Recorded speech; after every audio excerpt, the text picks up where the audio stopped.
Hello hello hello मेरे प्यारे बच्चों, कैसे हैं आप लोग? A very hearty welcome to this mind blowing platform physics वाला।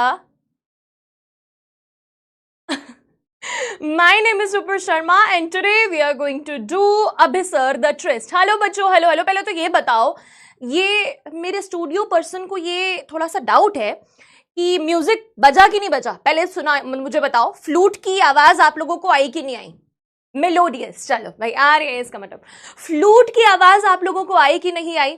तो जब हम लोगों ने ये फ्लूट की आवाज सुनी तो हमें ऐसा नहीं लगा that this is the advent of spring, जिसे स्प्रिंग सीजन आता है। और स्प्रिंग सीजन जो सावन का महीना होता है उसे हम लोग रिलेट कर पाते हैं खुशियों से, उसे हम लोग रिलेट कर पाते हैं ब्यूटी से, सेरेनिटी से, पीस से। और फ्लूट म्यूजिक कुछ ऐसा है जो हमें बहुत ज्यादा पीसफुल लगता है।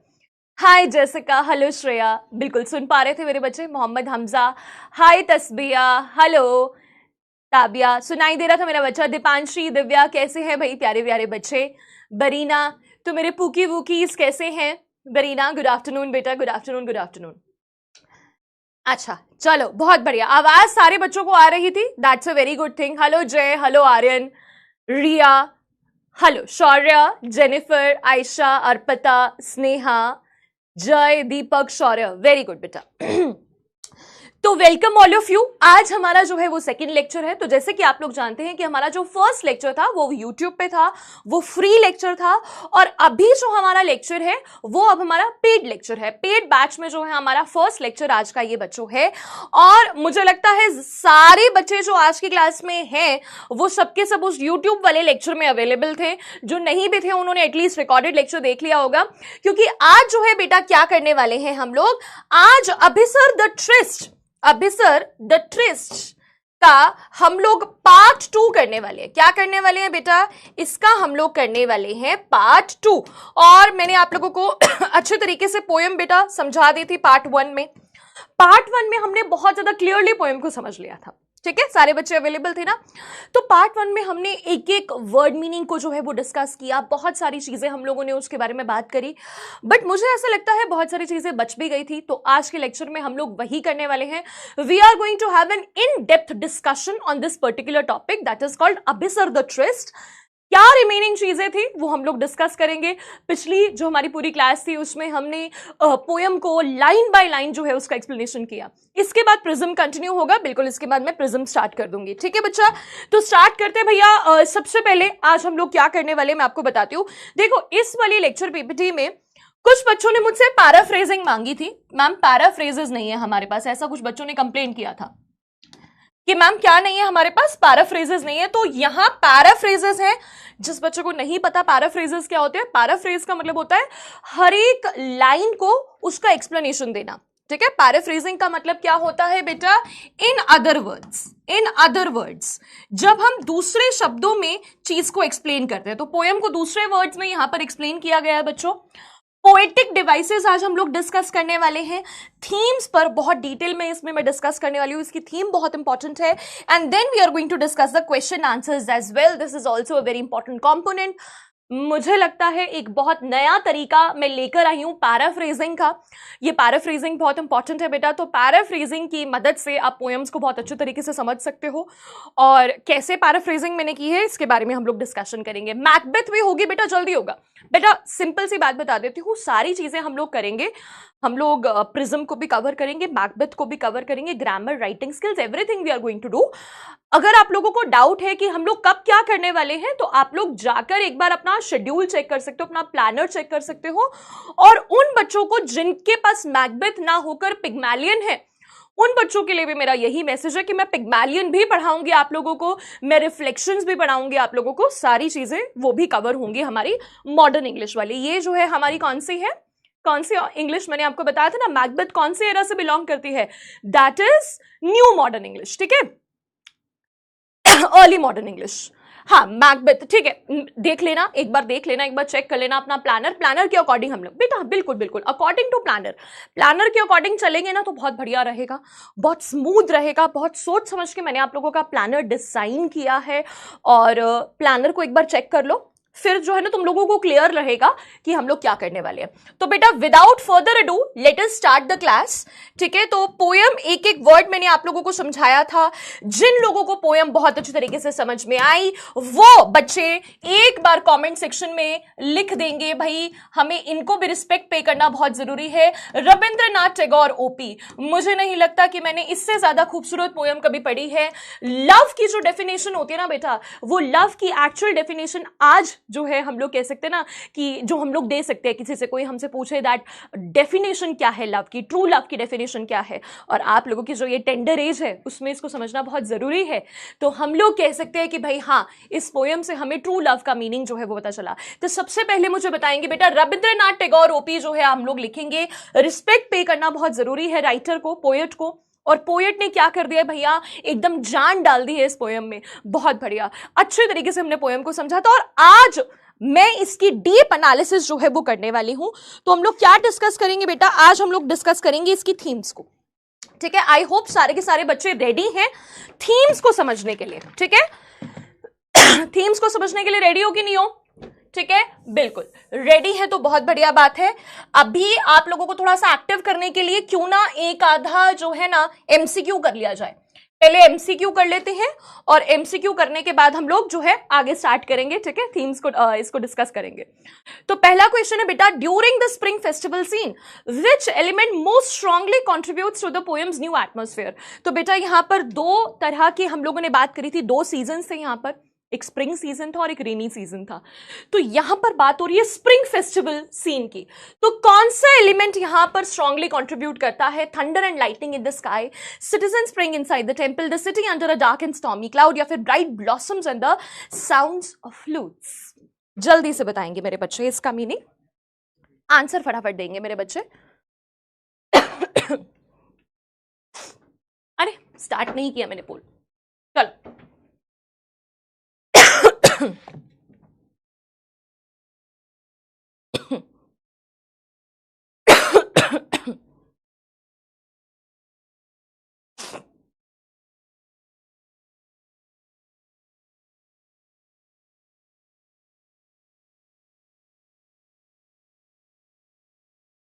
जो स्प्रिंग फेस्टिवल है, स्प्रिंग फेस्टिवल को बताने के लिए कौन सा ऐसा एलिमेंट है जो कि यूज किया गया है न्यू एटमॉस्फेयर को बताने के लिए? Various elements have been used here.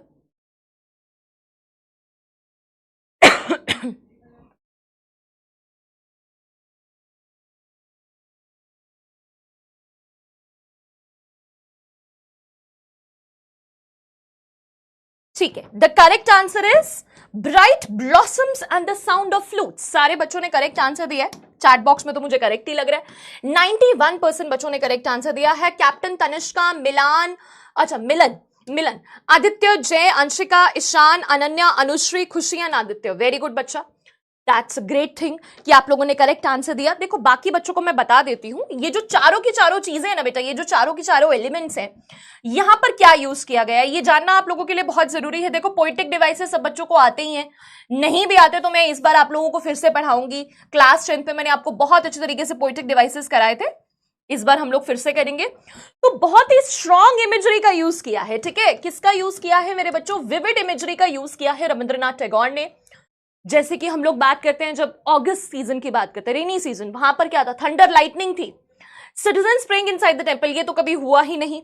The city under a dark and stormy cloud, ये भी हुआ था। ये दो ऐसे एलिमेंट्स हैं जो रेनी सीजन को डिस्क्राइब करते हैं, जो कि पोम के स्टार्टिंग में था, लेकिन पोएम के एंड तक आते आते हम लोग स्प्रिंग सीजन की बात करते हैं तो ब्राइट ब्लॉसम्स थे और फ्लूट की आवाज जो मैंने आपको स्टार्टिंग में ही सुनाई थी।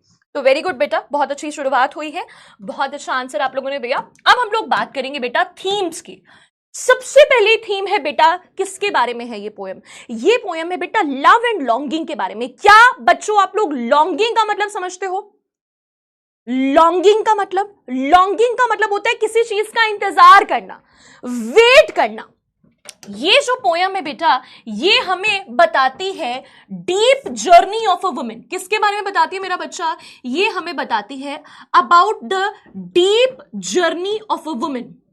ठीक है, deep journey of a women. इसकी बहुत ही लंबी जर्नी है, अगस्त से इंतजार कर रही है वो अपने लवर का। वो जब पहली बार वसुब दत्ता देखती है इतनी खूबसूरत उपगुप्ता को, तो उपगुप्ता को देखते हुए क्या एक्सप्लेन करती है? वो कहती है कि वो इतने खूबसूरत थे। क्या वर्ड यूज किया था उन्होंने उनकी ब्यूटी को डिस्क्राइब करने के लिए? बताइए मुझे, क्या वर्ड यूज हुआ था बेटा, जल्दी से बताओ, क्या वर्ड यूज हुआ था, क्या पर्टिकुलर वर्ड उन्होंने यूज किया था? मैंने जिसका मीनिंग भी आप लोगों को एक्सप्लेन किया था। कितने खूबसूरत थे वो, और उन्होंने कितने साल उस वुमेन ने इंतजार किया उपगुप्ता का। ठीक है, तो यहां पर क्या है, एक डीप लॉन्गिंग है, एक डीप लॉन्गिंग है। लॉन्गिंग का मतलब होता है बेटा बहुत ज्यादा किसी चीज के लिए क्रेव करना। मैं एक और वर्ड यहां पर यूज करूंगी बेटा, क्रेविंग। क्रेविंग, वो जो है क्रेव कर रही थी उनसे मिलने के लिए बहुत ज्यादा। ऑस्टेयरली, वेरी गुड, एस्केटिक नहीं, ऑस्टेयरली। कैसे ब्यूटी एक्सप्लेन की थी बेटा? यहां पर एक वर्ड था ऑस्टेयरली, ऑस्टेयरली ब्यूटीफुल। ऑस्टेयरली ब्यूटीफुल का मैंने आपको मीनिंग भी बताया था, उसका मतलब होता है कि वो बहुत खूबसूरत थे। उपगुप्ता बहुत सिंपल थे, सिंपल येट स्ट्राइकिंगली ब्यूटीफुल, बहुत खूबसूरत। ठीक है, बहुत सिंपल लेकिन ऐसे खूबसूरत कि देखते ही बने। ठीक है, एकदम स्ट्राइक करती है उनकी ब्यूटी। तो यहां पर है deep journey of woman, deep longing, deep craving थी उनके मन में कि मुझे इनसे मिलना है। दूसरा बेटा एक बहुत इंपॉर्टेंट एलिमेंट है यहां पर कंपैशन का। कंपैशन, मुझे लगता है सारे बच्चे इस वर्ड का मीनिंग अब जान चुके होंगे। कंपैशन का मतलब क्या होता है बेटा? कंपैशन का मतलब होता है बहुत ज्यादा सेल्फलेसनेस होना बेटा, बहुत ज्यादा सेल्फलेसनेस होना। और यहां पर बेटा आपको सिनोनिम्स पता होने चाहिए। कौन से और वर्ड्स हम लोग यूज कर सकते हैं? हम लोग वर्ड यूज कर सकते हैं एम्पैथी। बेटा लिख लो फटाफट से, एम्पैथी। लिखने की जरूरत नहीं, वैसे तो मैं आप लोगों को प्रोवाइड कर ही रही हूं ये notes. Empathy, care and selflessness. मैंने कई बार इस शब्द का इस्तेमाल किया था बेटा लास्ट जब मैंने आप लोगों का लेक्चर लिया था। सेल्फलेसनेस, उनका प्यार कैसा था? बहुत सेल्फलेस था। कंपैशन था उनके प्यार में। ही forgot that the girl is not beautiful anymore. He did not consider it कि वो लड़की ब्यूटिफुल नहीं है। He had cross that physical beauty वाला, उन्होंने उसको छोड़ दिया था। और उनके अंदर इतना कंपैशन था कि वो लड़की को कंटेजियस डिजीज थी, छूने से फैलने वाली बीमारी थी, स्मॉल पॉक्स था। फिर भी उस लड़की ने, फिर भी उन्होंने क्या किया? उस चीज को वो भूल गए, उसकी बॉडी पर बाम लगाया। ठीक है, उसकी बॉडी पर, हाँ काइंडनेस भी लिख सकते हो, बिल्कुल बेटा काइंडनेस भी लिख सकते हो मेरे बच्चा। अब यहां पर एम्पैथी आ गया, केयर आ गया एंड सेल्फलेसनेस। फिर बेटा बात करते हैं नेचर के। एक बार मेरा बच्चा, मैं तुम्हें बता देती हूं, ध्यान से बच्चे नोट डाउन कर लोगे, बहुत सीरियस बात है ये जो आप लोगों का एलिमेंट है नेचर वाला, ये सबसे ज्यादा इंपॉर्टेंट है। मार्क कर लो सबसे पहले, it is very important, very important. ज्यादातर जो आपके क्वेश्चन है बेटा इसी से बन सकते हैं। ये क्या प्रोवाइड करता है? क्यों हम लोग नेचर की बात प्रोवाइड करते हैं? बेटा देखो, backdrop for the lovers, backdrop for the lovers। ठीक है, use of vivid imagery, vivid imagery का यहां इस्तेमाल किया गया है।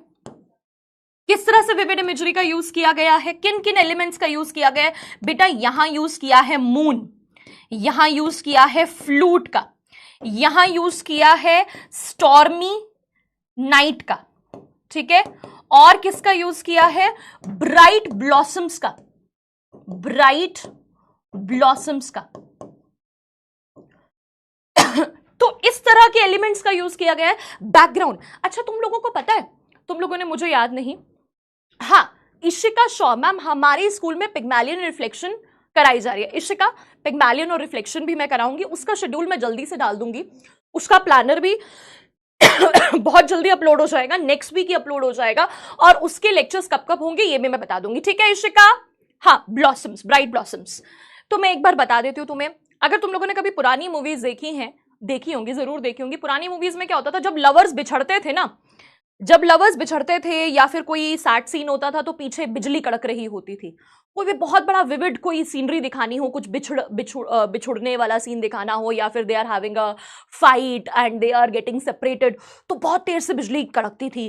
तो और जब कोई मिलना होता था, जब लवर्स को मिलना होता था तो कैसे दिखाते थे बेटा? फ्लावर्स को दिखाया जाता था। देखा तुम लोगों ने? वो बड़ा ही एक रोमांटिक सीन दिखाना होता था, जैसे फ्लावर्स को से टकराते हुए दिखा देते थे, फूल खिलते हुए दिखा देते थे कि जब लवर्स मिलते हैं तो फूल खिलते हैं। तो इसी तरीके से रविंद्रनाथ टैगोर ने किया। देखो कितने साल पहले उन्होंने ये बात सोच ली थी, 1899 में उन्होंने ये बात सोच ली थी, जो आजकल हम लोग मूवीज में देखते हैं। उन्हीं की इस तरह की इमेजरी को बेटा मूवीज में भी इस्तेमाल किया जाता है। याद है भाई? पता है ना तुम लोगों को? कि किस तरह से अभी आजकल की मूवीज में ऐसा नहीं होता। आजकल की मूवीज में ऐसे ब्लॉसम्स को, फ्लावर्स को नहीं दिखाया जाता। 90s की मूवीज में फिर भी था, 2000 की मूवीज में फिर भी था कि लवर्स जो है वो बगीचे में मिला करते थे, फूल खिला करते थे। तो ऐसा ही एक बैकड्रॉप यहां लवर्स को प्रोवाइड किया है। चौथा भी बहुत इंपॉर्टेंट एलिमेंट है, ये मैं कहूंगी ये है भैया वेरी वेरी इंपॉर्टेंट। मेरा पेन क्यों खो गया, मेरा पेन मिल गया, चलो भैया। तो यहां पर बेटा, यहां इसको मैं 3 स्टार्स दूंगी तो मैं इसे 4 स्टार्स दूंगी, ठीक है। इसको मैं दूंगी 4 स्टार्स, क्योंकि ये जो तुम्हारा थीम है ये वेरी वेरी इंपॉर्टेंट है, ठीक है, वेरी वेरी इंपॉर्टेंट है। आपको क्वेश्चन नेचर से बन सकता है, आपको क्वेश्चन स्पिरिचुअलिटी से भी बन सकता है, ठीक है, स्पिरिचुअलिटी से भी बन सकता है। स्पिरिचुअलिटी समझते हो सारे बच्चे? पहले तो मुझे ये बता दो कि आप लोग स्पिरिचुअलिटी को समझते हो या नहीं समझते हो? स्पिरिचुअलिटी समझ गए ना, रिलेटेड टू गॉड। जब हम स्पिरिचुअल यूनियन की बात करते हैं, जब हम आत्मा की बात करते हैं, भगवान की बात करते हैं, तो यहां पर बेटा स्पिरिचुअलिटी को यूज करा गया है सोल्स क्वेस्ट। मैंने आप लोगों को एक वर्ड यहां पर यूज किया था, बहुत इंपॉर्टेंट, वो वर्ड था बेटा spiritual union. Spiritual union, soul's quest for meeting with the divine. ध्यान से इस लाइन को पढ़ना, soul's quest for meeting with the divine, ultimate realization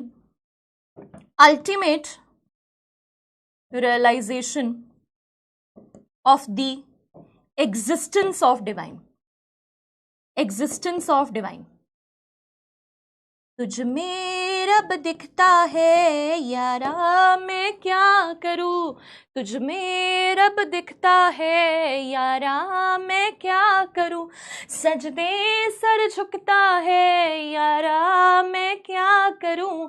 तो सुना है ये गाना या नहीं सुना है? सुना होगा, जरूर सुना होगा। तुझ में रब दिखता है, तुझ में रब दिखता है का मतलब ये नहीं है कि एक्चुअली में उसे रब दिखने लगा, उसके अंदर, अपने लवर के अंदर रब दिखने लगा। रब दिखने का मतलब यह है कि उसे यह समझ में आ गया कि ये जो प्यार है, ये जो लव है, मेरे दिल में जो ये लव है, ये बहुत डिवाइन है, ये मुझे भगवान से कनेक्ट करता है। एक तरह का प्यार ऐसा है जो आपके अंदर गुस्सा पैदा करता है, जो आपके अंदर लस्ट पैदा करता है, एवरिस पैदा करता है, गलत चीजें पैदा करता है। और एक प्यार ऐसा होता है जो बहुत ज्यादा डिवाइन है। और यहां जो है डिवाइन क्या है? यहां डिवाइन है इनका यूनियन। किसका? वसुदत्ता का और उपगुप्ता का। तो यहां उपगुप्ता को और वसुदत्ता का जो यूनियन है बेटा, वो कैसा यूनियन है? वो कोई नॉर्मल यूनियन नहीं है, वो स्पिरिचुअल यूनियन है। ध्यान से इस लाइन को समझेंगे मेरे बच्चे। क्या लिखा है?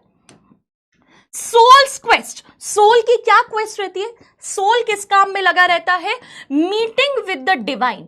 हमारी जो सोल है ना, वो डिवाइन से मिलना चाहता है। ये थोड़ी ट्रांसडेंटल बातें हैं। ट्रांसडेंटल मतलब समझते हो ना, थोड़ी दुनिया से परे ये बातें हैं कि हमारा सोल क्या चाहता है कि मेरा यूनियन से मिलन हो जाए, मतलब मेरा यूनियन हो जाए भगवान से, डिवाइन से। Ultimate realization of the existence of divine. अब तुमको क्या लग रहा है कि जब उपगुप्ता ने वसुदत्ता को देखा, जिसके चेहरे पर इतने सारा स्मॉल पॉक्स हो रखा था, तो क्या जब उपगुप्ता ने वसुदत्ता को देखा तो क्या बेटा यहां पर फिजिकल ब्यूटी को देखा? फिजिकल ब्यूटी थी यहां पर? नहीं थी। ये फिजिकल ब्यूटी के बियॉन्ड जा चुके थे। इन्होंने जब वसुदत्ता को देखा तो याद किया कि ये लड़की मुझसे कुछ टाइम पहले मिली थी, कुछ मंथ्स पहले मिली थी। उस टाइम पे हम लोगों का यूनियन नहीं हो पाया था, हम लोगों की मीटिंग अच्छे से नहीं हो पाई थी। अब इस लड़की को मेरी जरूरत है।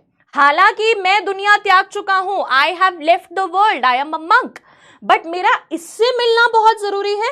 उसके पीछे रीजन क्या है कि ये मुझे मेरे डिवाइन से मिलाएगी।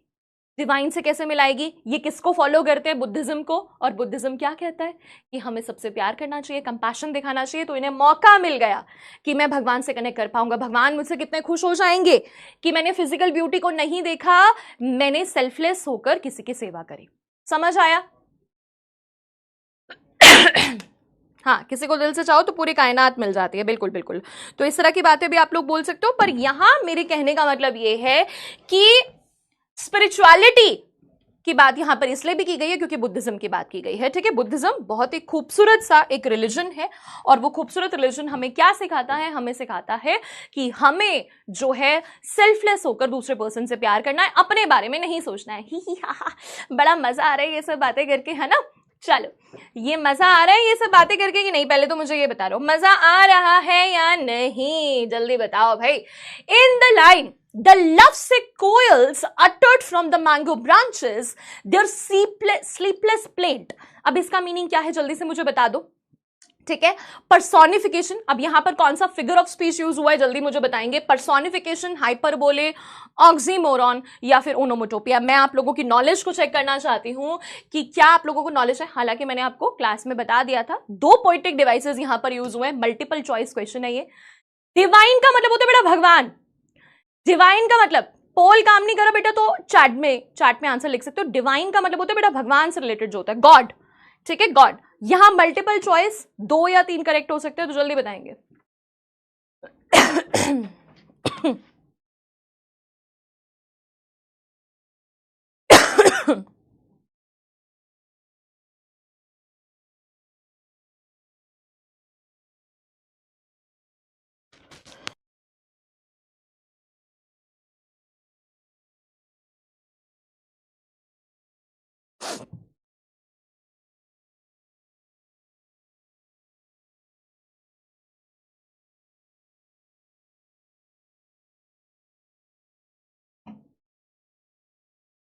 दो आंसर्स, 2 और 3 options can be correct. Multiple choice answers है यहां पर, क्योंकि यहां पर 1 से ज्यादा पोएटिक डिवाइसेस हैं।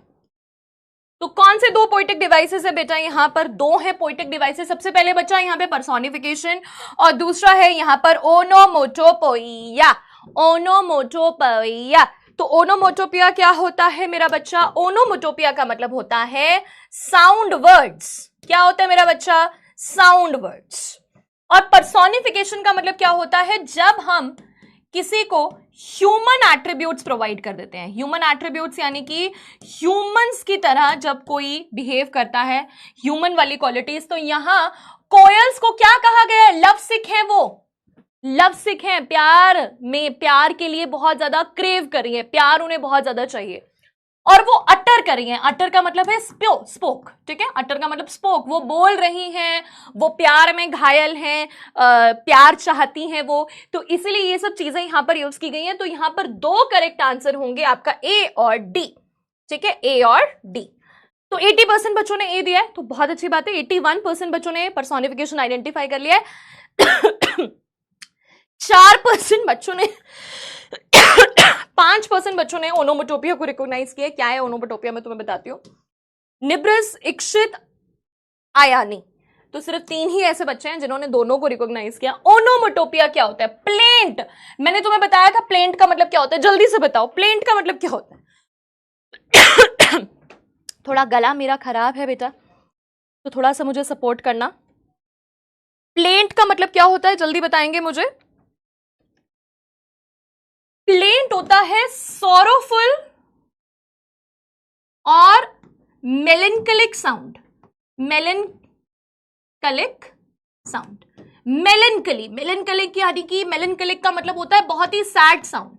बहुत ही सैड म्यूजिक जब बजता है तो उसे कहते हैं, ठीक है भाई, सॉरोफुल साउंड, बिल्कुल सॉरोफुल या फिर मेलेंकलिक साउंड। तो यहां पर साउंड की बात की गई है। तो ओनोमोटोपिया मुझे लगता है बच्चे जानते होंगे, साउंड वर्ड जो होते हैं धूम धड़ाम और डब डब डब ऐसे करके जो भी साउंड होते हैं, जिसमें भी साउंड हमें पता चलती है कि कौन सा होगा। यहां पर पोयम में 2-3 जगह यूज किए गए ग्राउल्ड वर्ड भी यूज किया, गुर्राना, ठीक है, गुर्राना वर्ड भी यूज किया गया है।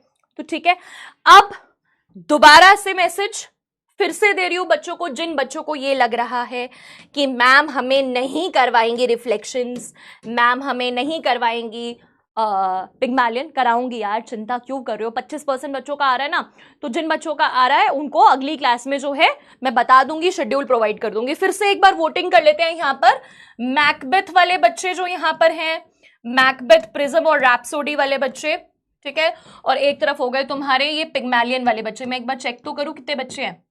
पिग्मैलियन वाले बच्चे हो गए तुम्हारे। दूसरे कौन से हैं? ये भाई ये रिफ्लेक्शंस करके जो है नाम है, तीसरे का नाम मुझे एकदम अभी कैच नहीं कर पा रही हूं मैं तो 30 सेकेंड्स में तुम्हें दे रही हूं, वोट करेंगे बेटा, वोट करेंगे। ये है ए, ये है बी, ये है अप, ये है डाउन। कितने बच्चे क्लास में इस वक्त प्रेजेंट हैं जिनका पिग्मैलियन है, जिनका पिग्मैलियन आ रहा है? ठीक है, जिनका पिग्मैलियन आ रहा है जल्दी बता दो।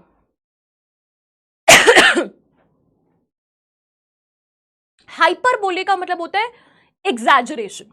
एग्जैजरेशन तो बेटा पूरे पोयम में भी है, पूरे पोयम में ही हम लोग एग्जैजरेशन यहां पर देखते हैं।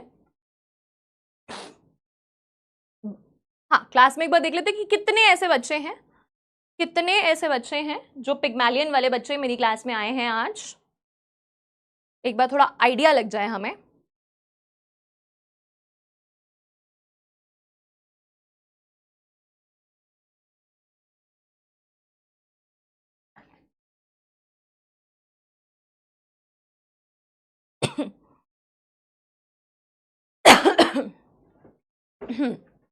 तो एक बार इसका आंसर देख लेते हैं। 96% बच्चा, अच्छा 96% बच्चा, 96% बच्चा यहां पर है तुम्हारा ये वाला, और तकरीबन 4% बच्चा जो है यहां पर पिग्मैलियन वाला। तो पिग्मैलियन वाले बच्चों का भी हो जाएगा। डाउट है ऑक्सीमोरॉन, ऑक्सीमोरॉन का मतलब क्या होता है ये भी बताऊंगी मैं तुम्हें, चिंता मत करो, पोएटिक डिवाइसेस ही करा रही हूँ बच्चा आपको। एक बार डाउट चेक कर लेती हूँ बच्चों के मैं फटाफट। मैम पर्सोनिफिकेशन कैसे होगा? पर्सोनिफिकेशन ऐसे होगा, बता दिया मैंने बेटा, लव सिक कोयल्स, प्यार के लिए पागल कोयल्स। तो प्यार के लिए पागल इंसान होता है, कोयल नहीं होती है। अटर स्पीक करना एक ह्यूमन एट्रीब्यूट है, ह्यूमन क्वालिटी है, ठीक है। मैम मॉडर्न इंग्लिश में रिफ्लेक्शन और पर्सपेक्टिव कब होगा और पिग्मैलियन भी, कॉर्नेल अभी मैंने बता दिया, नेक्स्ट क्लास तक तुम्हें पता चल जाएगा। मैम वाई ओनोमोटोपिया बता दिया अंशिका मैंने आपको। What is the meaning of existence of divine? Existence of divine यानी भगवान का एग्जिस्टेंस, लॉर्ड बुद्धा या फिर भगवान की एग्जिस्टेंस की बात की गई है, क्योंकि यहां पर भगवान से जो प्यार होता है, भगवान जो हमें बताते हैं कि सेल्फलेसनेस होनी चाहिए, प्यार होना चाहिए, वो वसुदत्ता उपगुप्ता के दिल में था, वसुदत्ता के लिए। Why class is going 10 second late? बेटा थोड़ा सा अपने को आप रिफ्रेश करो। Ma'am please explain spirituality again briefly please. Spirituality का मतलब होता है बेटा स्पिरिट, सोल से रिलेटेड, भगवान से रिलेटेड। हम कहते हैं ना अच्छा तुम स्पिरिचुअल हो, अगर मैं आप लोगों से क्वेश्चन पूछूं, अब मैं तुमसे क्वेश्चन पूछती हूँ कि बच्चों क्या स्पिरिचुअल हो? स्पिरिचुअल का मतलब है क्या भगवान में विश्वास करते हो, क्या सुबह उठकर प्रार्थना में विश्वास करते हो, क्या तुम्हें ऐसा लगता है कभी कभी कि फिजिकली तो हम लोग एक्सरसाइज कर रहे हैं, मेंटली भी हम लोग एक्सरसाइज कर रहे हैं कि चलो ठीक है हम लोग पढ़ाई करते हैं, वो मेंटल एक्सरसाइज हो गई, लेकिन तीसरे तरह का एक होता है तुम्हारा सोल, अंतरात्मा, तुम्हारी कॉन्शियस। क्या योगा करते हो, योगा में बिलीव करते हो? और अगर योगा में बिलीव करते हो, अगर तुम्हें लगता है कि ध्यान देने की जरूरत है, मेडिटेशन की जरूरत है, हम भगवान की बात करते हैं, तो अगर भगवान में विश्वास करते हो तो स्पिरिचुअलिटी है तुम्हारे अंदर, तो तुम स्पिरिचुअल हो। करते हो, भगवान में विश्वास करते हो तो आप स्पिरिचुअल हो गए। समझ गए? क्योंकि भगवान जो है, हम कहते हैं ना स्पिरिट की बात करें, स्पिरिट क्या है? सोल, अंतरात्मा, अंतरात्मा से तुम भगवान को प्यार करते हो ना, ठीक है। तो ये है स्पिरिचुअलिटी मेरा बच्चा। ये डिजीज स्मॉल पॉक्स है, स्मॉल पॉक्स की तरह और कोई? बेटा स्मॉल पॉक्स ही है। Ma'am please explain spirituality. भाई स्पिरिचुअलिटी डिवाइन, वही का सवाल मैंने आपको बताया, डिवाइन स्पिरिचुअलिटी, सब जगह भगवान की बात की गई है यहाँ पर।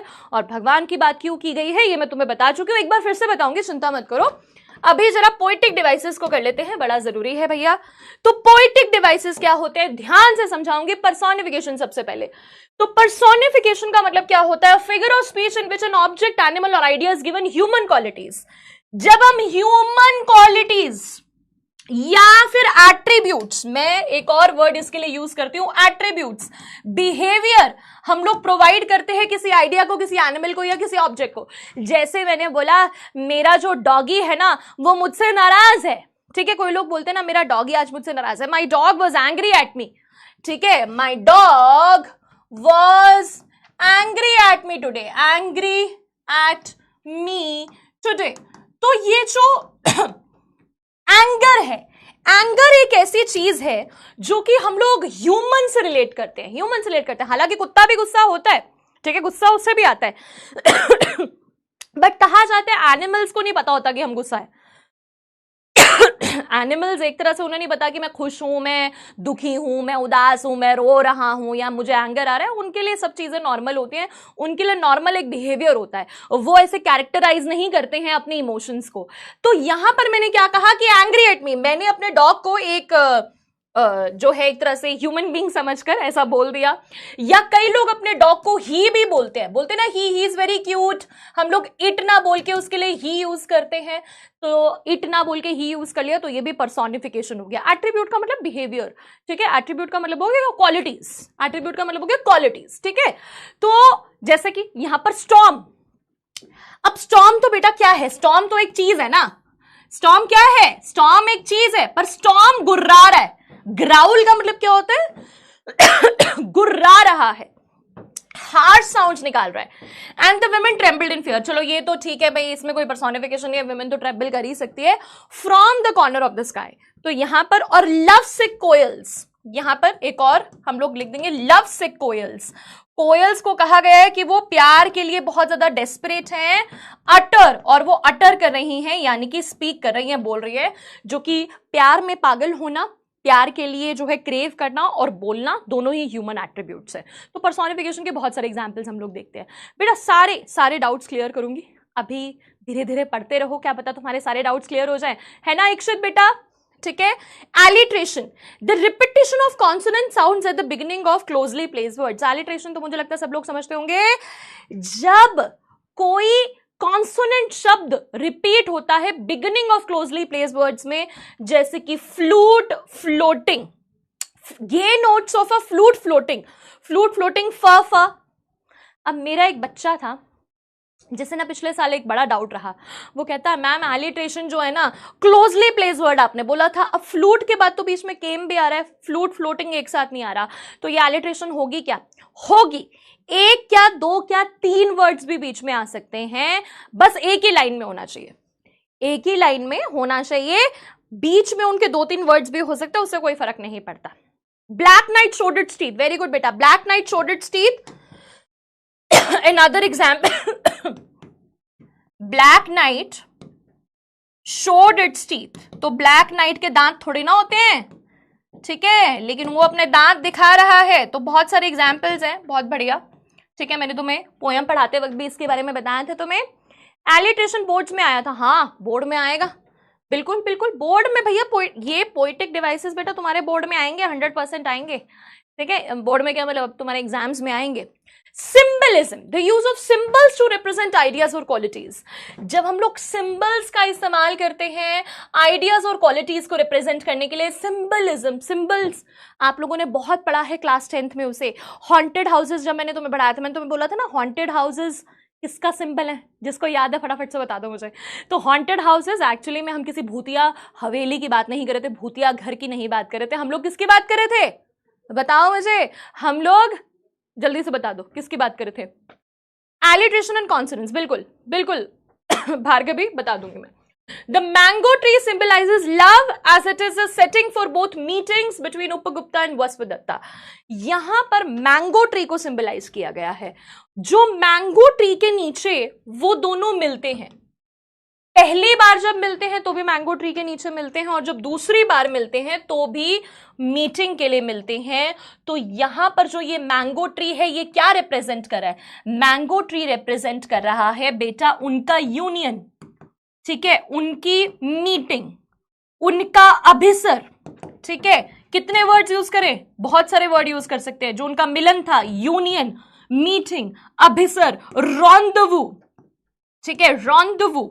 तो ये सारे के सारे शब्द हम लोग इस्तेमाल कर सकते हैं, ठीक है। पार्ट्स, बिल्कुल, मेमोरीज ऑफ द पास्ट।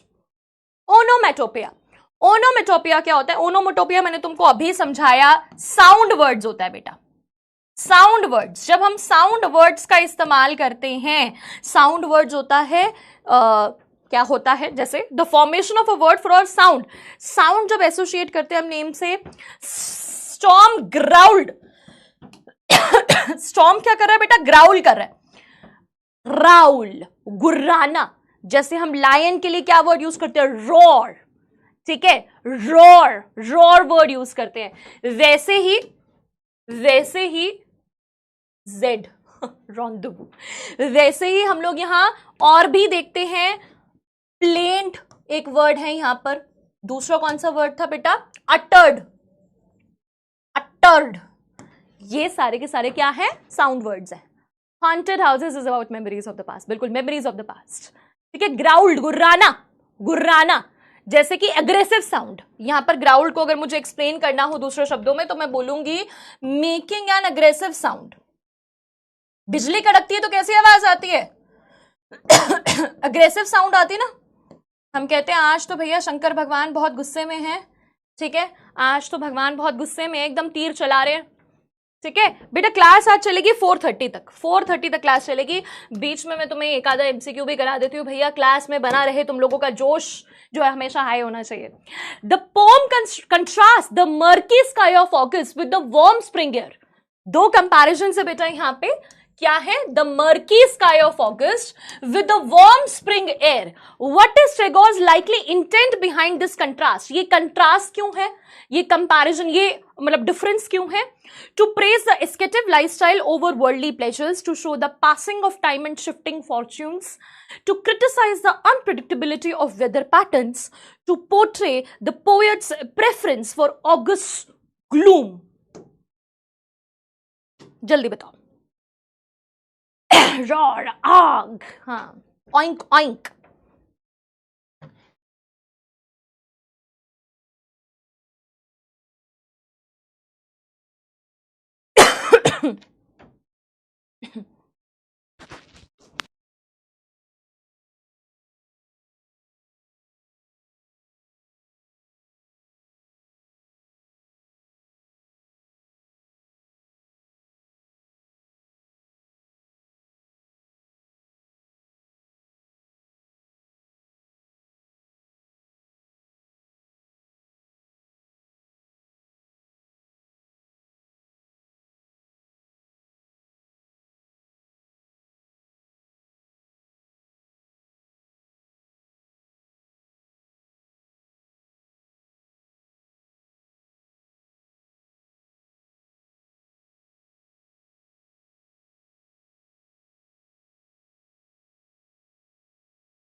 अब आ रही है?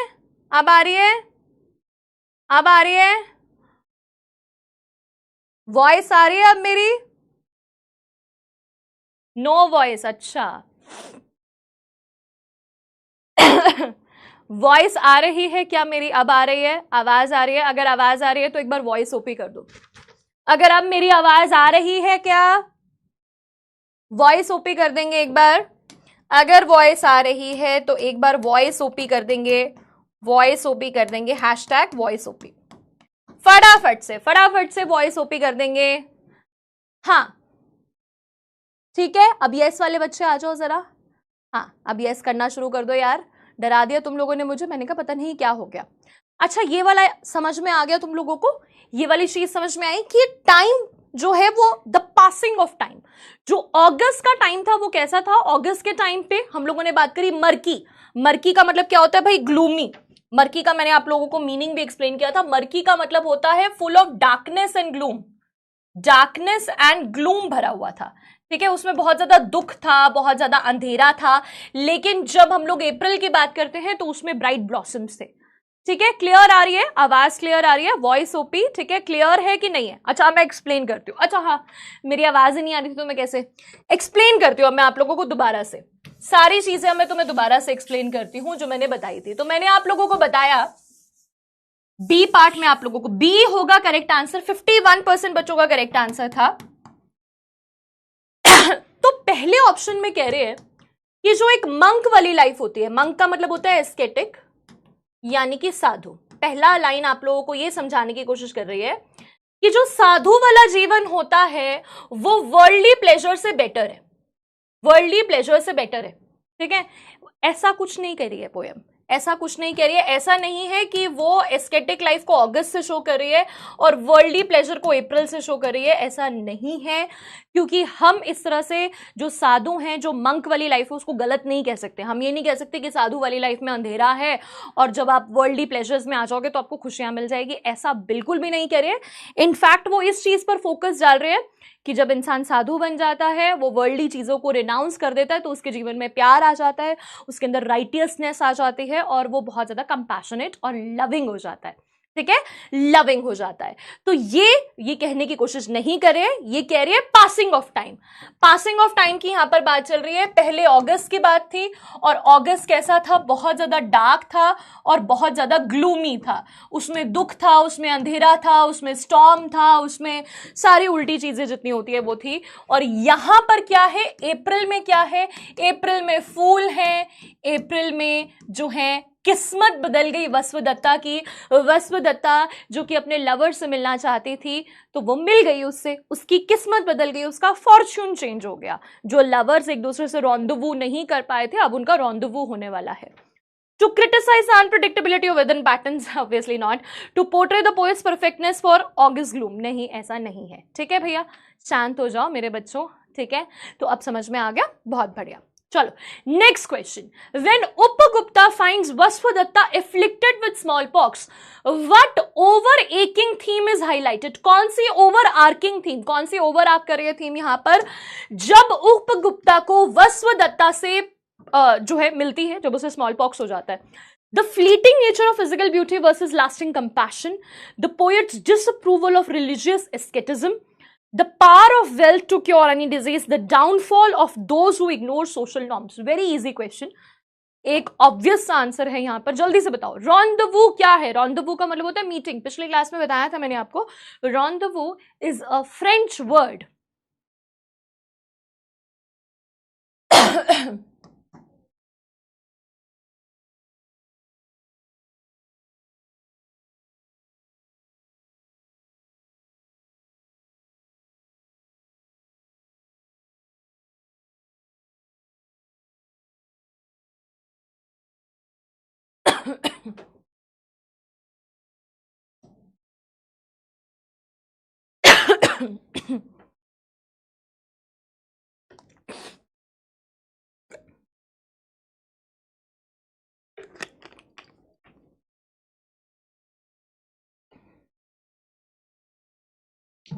आदित्य बेटा अपने ना चैट को आप रिफ्रेश करते रहो।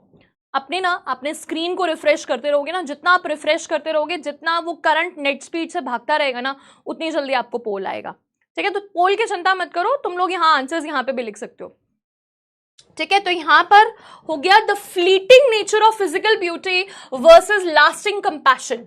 ठीक है, फ्लीटिंग नेचर का मतलब क्या होता है? फ्लीटिंग का मतलब क्या होता है बेटा? फ्लीटिंग होता है टेम्पररी। फिजिकल ब्यूटी जो है वो टेम्पररी होती है। नाम गुम जाएगा, चेहरा ये बदल जाएगा, मेरी आवाज ही पहचान है। कहते ना, जो चेहरा है वो बदल जाता है। गोरे रंग पे ना इतना गुमान कर, गोरा रंग 2 दिन में ढल जाएगा। तो कहते ना, खूबसूरती हमेशा के लिए नहीं होती है। पहले बहुत खूबसूरत थी Vasudatta, she was drinking the wine of her youth, but फिर क्या हुआ? पता चला कि उसकी जो ये खूबसूरती है वो टेम्पररी थी। जब उसे स्मॉल पॉक्स होता है, पहले के जमाने में तो क्रीम व्रीम भी नहीं होती थी जिससे वो धब्बे चले जाते थे, सारी जीवन लोगों को ऐसे धब्बे रहा करते थे। और लास्टिंग कंपैशन किसके अंदर है? उपगुप्ता के अंदर है, कि खूबसूरती ढलने पर भी उन्होंने अपना कंपैशन, अपना प्यार दिखाया। ओके, तो ए इज द करेक्ट आंसर। 87% बच्चों ने करेक्ट आंसर दिया। विकसित, प्रशांत, अविराज, अक्सा, अंशिका, लक्षिता, खुशी, हैदर, अनन्या, ईशान, वेरी गुड बेटा, समझ में आ रहा है? वाह वाह। अब वॉइस आ रही है क्या नहीं आ रही है, पहले ये तो बता दो। वॉइस आ रही है? वाह वाह वाह वाह, किसके लिए चल रही है जल्दी से बता दो। ठीक है, between the first and final encounter how does Vasudatta situation most notably change? Vasudatta की जो सिचुएशन है वो कैसे चेंज हो जाती है? She falls gravely ill and is cast out, she becomes wealthier and more influential in the city, she find spiritual enlightenment, she joins Upagupta on his ascetic travels. Very easy PG answer, 100% आना चाहिए तुम लोगों का result. आ रही है आवाज? वाह ताज।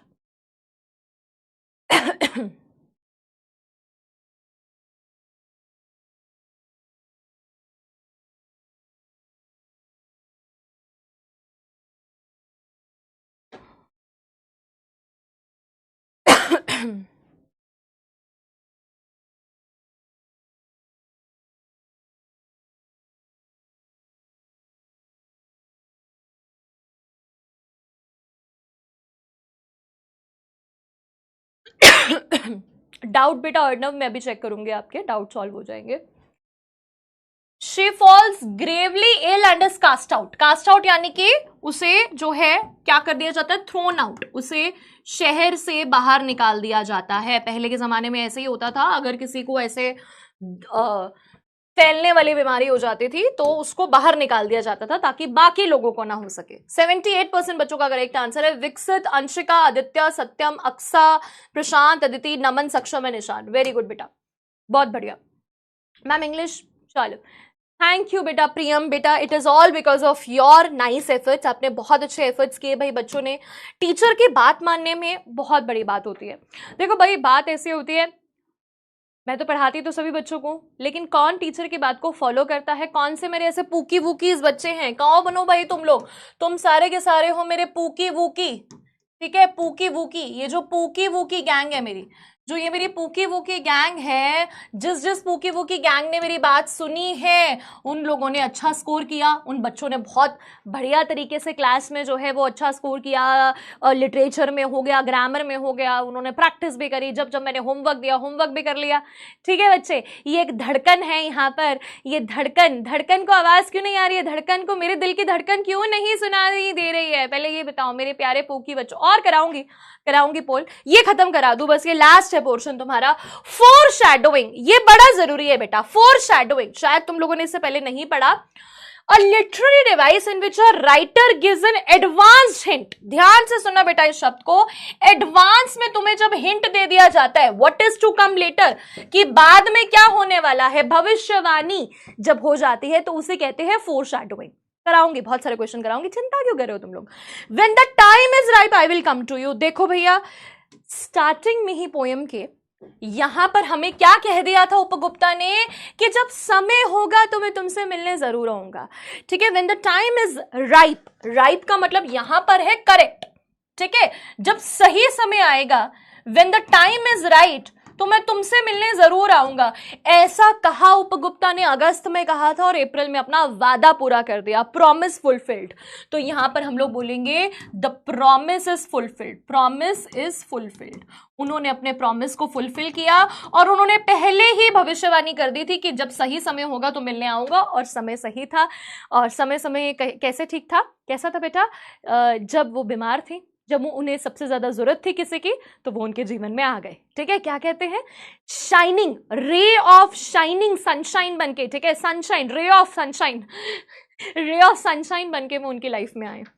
Repetition, the recurrence of words, phrases or lines in a piece of writing for emphasis or to create certain effect।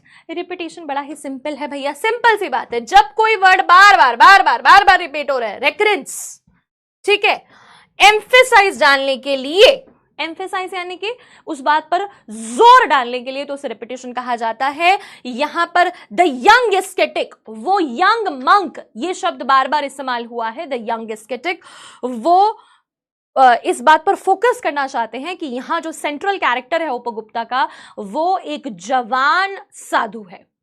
और ये जवान साधु ने क्या किया? अपनी साधु वाली क्वालिटीज को दिखाया। बुद्ध के डिसाइपल थे, बुद्ध के स्टूडेंट थे, और अपनी जो बुद्ध की जो टीचिंग्स होती हैं उसको उन्होंने सेंट्रल रखा और उनको एग्जिबिट किया अपनी लाइफ में। ठीक है मेरा बच्चा। अच्छा, मैं तुम्हें एक चीज और बता देती हूँ भाई, मेरे को बच्चों ने पैराफ्रेजिंग के लिए बोला था, ये मैंने पैराफ्रेजिंग कर रखी है, तुम्हें मैं बता देती हूँ। हर पोएम में मैं तुम्हें पैराफ्रेजिंग दिया करूंगी, इसे मैं एक्सप्लेन नहीं करूँ क्योंकि मैं ऑलरेडी कर चुकी हूँ। वर्ड मीनिंग्स भी मैं तुम्हें ऑलरेडी दे चुकी हूँ, पर और एक्स्ट्रा वर्ड मीनिंग भर भर के मैंने यहाँ भर दिए हैं तुम लोगों के लिए। तो यहाँ पूरा स्टैंजा वाइज एक्सप्लेनेशन है मेरे बच्चों, ये तुम लोग देख लेना। ये पैराफ्रेजिंग है, ये तुम्हें नोट्स में मिल जाएगा, नोट्स में मिल जाएगा। पहले बता रही हूँ, 2 बार रिपीट कर दिया एम्फेसिस डालने के लिए इस बात पे कि ये तुमको वर्ड मीनिंग के समेत पैराफ्रेजिंग आप लोगों को मिलने वाली है। बोलो थैंक यू, थैंक यू बोलो पुकीज, पुकीज थैंक यू बोलेंगे फटाफट से। और यहां पे समरी भी दे दी है, तुम बस नाम लो और हाजिर हो जाएगा। पैराफ्रेजिंग भी कर दी है और समरी तो मैंने पिछली क्लास में दे दी थी, तो समरी भी दे दी है भैया। जैसे चाहोगे वैसे मिल जाएगा, एक्सप्लेनेशन पूरी मिल जाएगी। ठीक है, ठीक है, डांस करके दिखा दो अब फटाफट से, एकदम डांसिंग करके दिखा दो। ये रहे तुम्हारे क्वेश्चन आंसर्स। ठीक है, लॉजिकल रीजनिंग वाले क्वेश्चन पिछले क्लास में भी एक्सप्लेन किया था। क्या क्या दे रही हूं क्लास में बता रही हूं। पहले, Upagupta slept in the dust by the city wall because, Upagupta क्यों सोए थे जमीन पर? ये क्वेश्चन तुमसे पूछा गया है, 1 नंबर में 1 लाइन में तुम्हें जवाब देना है। ये कितने हैं? सारे 1 लाइनर्स है। ठीक है, 1 लाइन में तुमको आंसर करना है। मुझे याद है क्लास 4th 5th में इस तरह के क्वेश्चंस आया करते हैं बच्चों को, और अब आप लोगों को भी आ रहे हैं। लॉजिक से तुमको आंसर देना है। The lamps were all out and the doors were all shut because. तो ऐसे ही मुझे जितने लगे, जितने टाइप के क्वेश्चंस लगे कि तुम्हारे लिए जरूरी हैं, मैंने उतने टाइप के क्वेश्चंस तुम लोगों के लिए ले आई हूं। तुम्हें मेहनत करने की जरूरत नहीं है, कहीं और जाने की जरूरत नहीं है। इसमें वर्कबुक वाले क्वेश्चंस भी तुम्हें मिल जाएंगे। दूसरा, शॉर्ट आंसर टाइप क्वेश्चन पिछली बार तुमको होमवर्क में दिया था, ये होमवर्क का आंसर भी मैं इस बार लेकर आई हूं तुम्हारे लिए। तो पहला क्वेश्चन एक्सप्लेन करूंगी भैया, मेरा बनता है एक्सप्लेन करना। किस तरह का क्वेश्चन तुम्हें आएगा? बहुत जरूरी, short answer type question. What does Upagupta's response to Vaswadatta's invitation in Abhisar the tryst reveal about his spiritual values? बताया था मैंने तुम्हें क्वेश्चन किससे रिलेटेड आ सकता है कि उपगुप्ता का जो वसुदत्ता की इनविटेशन का रिस्पॉन्स था, इनविटेशन का क्या रिस्पॉन्स था कि जब समय सही होगा तब मिलेंगे, और वो उनसे मिले भी, प्रॉमिस फुलफिल किया कि जब उन्हें उनकी सबसे ज्यादा जरूरत थी वो यहां आए। तो उनकी ये स्पिरिचुअल वैल्यूज और बिलीव्स के बारे में क्या बताता है, इसे 100 to 150 वर्ड्स में आपको इनकॉर्पोरेट करना है। इसमें तुमको 2 पॉइंट्स और लेकर आने हैं। The meaning and depth of Upagupta statement, यहां पर इस लाइन पर फोकस करना है। When the time is ripe I will come to meet you, जब सही समय होगा मैं तुमसे मिलने आऊंगा। इसमें ये वाला पॉइंट आना चाहिए। B, how his response reflects Buddhist principles, कैसे उनकी ये बात बुद्धिस्ट प्रिंसिपल्स को रिफ्लेक्ट करती है, जैसे कि डिटैचमेंट। बुद्धिस्ट प्रिंसिपल एक और होता है डिटैचमेंट का। डिटैचमेंट यानी कि रिनाउंस द वर्ल्डली प्लेजर्स। ठीक है, मैं इसको एक्सप्लेन करूं तो रिनाउंस द वर्ल्डली प्लेजर्स, कि दुनिया के जितने 100 सुख है उन्हें त्याग दो। ठीक है, डिटैच हो जाओ, दूसरे से अलग हो जाओ, सेपरेट हो जाओ, किसी से दिल लगाने की जरूरत नहीं है, ये सिखाता है Buddhism. And awareness of life's impermanence, हमें ये पता होना चाहिए कि लाइफ परमानेंट नहीं है, जीवन हमेशा के लिए नहीं है। तुम लोगों ने क्लास 10th में सीबीएसई में एक चैप्टर है जिसमें बुद्धिस्ट प्रिंसिपल्स के बारे में बताया गया है, जिसमें बताया गया है कि life and death is a part of life. तो अगर किसी की डेथ हो जाती है तो हमें ज्यादा रोना नहीं चाहिए। इसलिए नहीं रोना चाहिए क्योंकि लाइफ अनसर्टेन होती है, किसी की भी डेथ हो सकती है, तो हमें ज्यादा अटैच नहीं होना चाहिए किसी से। ये बुद्धिज्म है।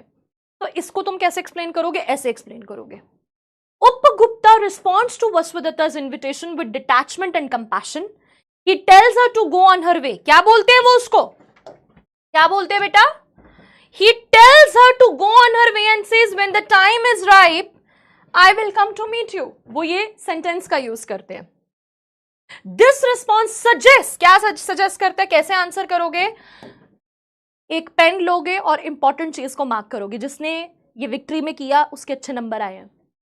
This response suggests that उपगुप्ता is aware of the impermanence of life. उपगुप्ता को पता है कि लाइफ इम्पर्मानेंट होती है। देखो क्वेश्चन से ले लिया हमने, लाइफ इम्पर्मानेंस ले लिया क्वेश्चन से कि नहीं ले लिया? ऐसे लेना है तुमने। उपगुप्ता is aware of the impermanence of life and is not swayed by वसुदत्ता's charm. वो वसुदत्ता के चार्म्स का मतलब हो गया उसकी ब्यूटी में नहीं आए, वो उसकी बातों में नहीं आए, वो इतनी खूबसूरती थी, उसकी खूबसूरती में वो पागल नहीं हुए। He is committed to his spiritual path. वो अपने स्पिरिचुअल पाथ से कमिटेड है। उन्होंने बुद्धिज्म को फॉलो कर रखा है, तो बुद्धिज्म को माना उन्होंने कहा मैं बुद्धिस्ट हूं भाई, मैंने वर्ल्डली प्लेजर्स को त्याग दिया है, तो मैं वही करूंगा, ठीक है। And not tempted. अगर भाई क्या नाम है उनका, जाकिर खान ही है ना भाई, बड़ा फेमस जो कॉमेडियन है। जाकिर खान क्या कहता है? मैं नहीं बोल सकती क्लास में, तुम लोग बोल सकते हो ना। जाकिर खान क्या बोलता है भाई? जब लड़की आती है तो मैं क्या बन जाता हूं, तो वैसे ही थे वो। Upagupta's response is significant as it embodies the core values. It embodies the core values of Buddhism. Values क्या है बेटा? हाँ, स्टोइसिज्म भी हो सकता।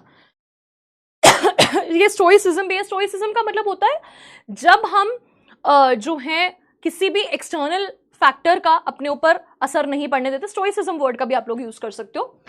तो वैल्यूज है बेटा कोर बुद्धिज्म के, इसमें विच एम्फेसाइज डिटैचमेंट, जो डिटैचमेंट की बात करते हैं, वर्ल्डली डिजायर्स और इम्पर्मानेंस ऑफ लाइफ की बात करते हैं। By refusing Vasudatta's invitation, Upagupta demonstrates his commitment to the spiritual path and his detachment from material possession. थोड़ी सी यहाँ पे लाइन्स रिपीट हो गई हैं, जो रिपीटेड लाइन्स है उन्हें मत लेना, बाकी करा देना, ठीक है। ठीक है बेटा, तो मैंने क्या बोला, जो लाइंस रिपीटेड है उन रिपीटेड लाइंस को आपको पिकअप नहीं करना है। इस तरह से मैंने आपको ढेर सारे क्वेश्चंस प्रोवाइड किए हैं, आप इन्हें रीड करोगे, आप इनको समझोगे, you can get an idea how to frame the answers. It is not every time that I am going to give you how to frame the answers. मैं हमेशा आपको आंसर्स प्रोवाइड नहीं करूंगी, कभी कभी प्रोवाइड किया करूंगी, ताकि आपको एक आइडिया हो जाए कि हाँ इस तरह से आंसर्स को लिखना चाहिए। जब आपको आ जाएगा आंसर्स को लिखना तो बहुत बढ़िया बात है, और ये मैं आपको सिखाऊंगी धीरे धीरे कि कैसे आंसर्स को आपको फॉर्म करना है, ठीक है। अभी फिलहाल के लिए मैं आपको आंसर्स प्रोवाइड करूंगी कुछ टाइम तक, क्योंकि आपके लिए इस तरह के क्वेश्चंस बिल्कुल न्यू है, ठीक है। अभी 2-4 क्वेश्चंस और कर लेते हैं, मेरे बच्चे बोल रहे हैं तो। Which of the following statement is true about Upagupta's character based on the poem? Upagupta का कैरेक्टर कैसा है? He is a fickle lover who constantly changes his mind. He is a disciple of Buddha who values compassion. He is consumed by anger at the townspeople. He is indifferent to all forms of suffering. Which is the correct answer? 10-5। हाँ ma'am, class कब and होगी? 5 बजे। We are having our next class. तुम लोगों का मन करा है क्लास को छोड़ने का? मेरा मन तो नहीं करा तुम्हें छोड़ने का। 5-7 मिनट एक्स्ट्रा जरा क्वेश्चन करा दूं, 2-3 क्वेश्चन और 2-3 पॉइंट्स और लिखवाने हैं, फिर उसके बाद छुट्टी कर दूंगी, ठीक है। आईपीएल भी कैंसिल हो गया? हाँ भाई, आईपीएल भी कैंसिल हो गया।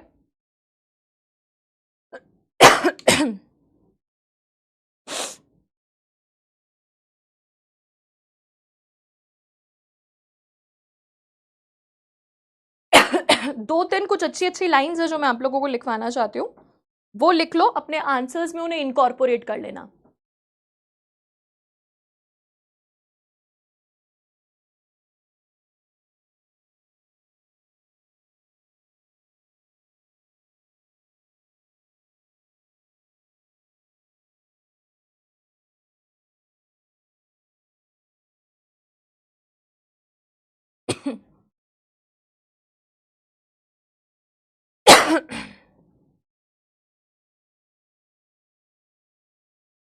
Okay, the correct answer is, क्या है भाई उनका character? He is a disciple of Buddha, वो डिसाइपल है बुद्धा के, डिसाइपल यानी कि he is a student of Buddha, student of Buddha, who values compassion, जो कंपैशन को वैल्यू करते हैं, काइंडनेस को वैल्यू करते हैं। 94% बच्चों ने करेक्ट आंसर दिया। विकसित, लबीबा, प्रशांत, आदित्य, अविराज, ऋतु, अरण्या, ईशा, जय एंड शौर्य। नेक्स्ट क्वेश्चन है भाई, in the final lines when Upagupta tends to Vasudatta the poet's tone can be best described as. Poet की टोन क्या है बेटा when he is tending to Vasudatta? क्या टोन है? Humorous and light hearted, reflective and compassionate, argumentative and exhortatory, detached and clinical. पता है मुझे heavy words हैं, बट मीनिंग बता दूंगी, पहले ट्राई करो आंसर, ठीक है?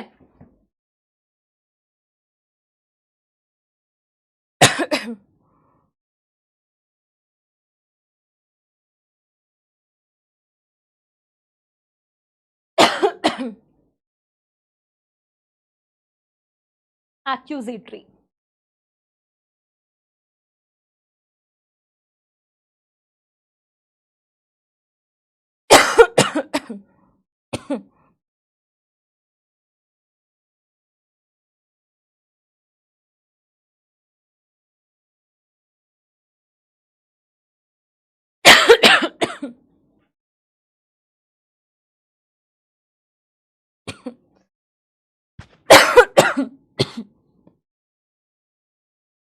तो पहले तो मीनिंग बता देती हूँ भाई। ह्यूमरस का मतलब होता है फनी, ठीक है? ह्यूमरस का मतलब होता है भैया फनी या फिर कॉमिकल। लाइट हार्टेड भी वही होता है, ठीक है? और रिफ्लेक्टिव का मतलब होता है थॉटफुल। क्या मतलब होता है? थॉटफुल। आर्ग्यूमेंटेटिव तो तुम्हें पता ही है, आर्ग्यू करने वाला। और एक्यूजेटरी, एक्यूजेटरी यानी एक्यूज, क्या यहां पर कोई एक्यूजेस लगा रहे थे? डिटैच्ड एंड क्लिनिकल, डिटैच यानी कि किसी से डिटैच हो जाना, किसी से अलग हो जाना। और क्लिनिकल का मतलब भी वही होता है, इम्पर्सनल। इम्पर्सनल यानी कि डिटैच्ड, दोनों का एक ही मीनिंग है यहां पर। लेकिन यहां पर करेक्ट आंसर होगा कि थॉटफुल एंड कंपैशनेट। ट्यून कैसी थी? थॉटफुल थी और कंपैशनेट थी। B is the correct answer. 71% बच्चों ने करेक्ट आंसर दिया। ह्यूमरस क्यों थी? फनी थोड़ी ना थी, फनी तो बात ही नहीं है भाई पूरे पोयम में कहीं पे भी। 22% बच्चों ने ह्यूमरस बोला है, फनी नहीं थी। It was not light hearted, funny नहीं थी। यहां पर उन्होंने बड़े प्यार से बोला। उपगुप्ता ने उनकी बॉडी के ऊपर बाम लगाया, उनको ब्लैक पेस्टिलेंस हो रखा था, बाम लगाकर उसे सूद किया, उसके लिप्स को मॉइस्चर किया। ऋतु, अनन्या, अंशिका, अदिति, डीसी, वंशिका, डब्लू, खुशी, जिया, उज्जवल, वेरी गुड, बहुत बढ़िया। अब लास्ट में 2-4 बातें लिखवाना चाहती हूँ, जल्दी से लिख लो। हाँ, ओवरऑल लीडर बोर्ड दिखाऊंगी, 2-4 बातें लिखोगे जरा, 2-4 बातें लिखोगे तभी भेजूंगी आज मैं तुम्हें घर पे। जरा 2-3 बातें जो है आप लोगों को यहां पर लिखनी है। तो बेटा यहां पर ना कुछ ऐसे पॉइंट्स हैं, इंपॉर्टेंट पॉइंट्स हैं। सबसे पहले यहां पर ना इनर ब्यूटी की बात की है। किसकी बात की है बेटा? Inner beauty. इनर ब्यूटी क्या होती है ये आप लोगों को पता होना चाहिए। वसुदत्ता की इनर ब्यूटी की बात यहां पर हमें देखने को मिलती है। वो physically, it is beyond physical, beyond mayor physical attraction. यहां किस तरह का प्यार है? जिसमें फिजिकल अट्रैक्शन नहीं है, क्योंकि अब वसुदत्ता खूबसूरत नहीं रही।